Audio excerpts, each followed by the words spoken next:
یہ مت سمجھنا کہ مردے کو اب کچھ پتہ نہیں چلتا، یہاں تک کہ حدیث میں ہے تمہارے چلنے کے چپلوں کی آواز تک وہ مردہ سنتا ہے، بولنے کی آواز تو چھوڑے، چلنے کی آواز بھی وہ قبر میں سنتا ہے، ہر چیز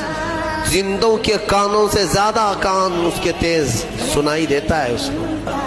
اور جب لوگ چھوڑ کر کے جا رہے ہوتے ہیں وہ اس قدر گھبراہٹ کا شکار ہوتا ہے کہ اس تنگ و تاریک کوٹھری میں پہلی بار اس کو ڈالا گیا ہے، زندگی بھر کبھی اتنے چھوٹے گڑھے میں نہیں سویا۔ ہاں اب حضور پاک صلی اللہ علیہ وسلم نے فرمایا ہے، رشتہ داروں کو بھی کہا ہے کہ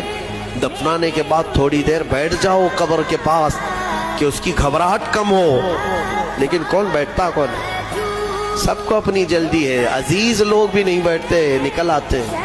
بھائی ہوں، باپ ہوں، بیٹے ہوں، سب نکل کر کے آ جاتے ہیں۔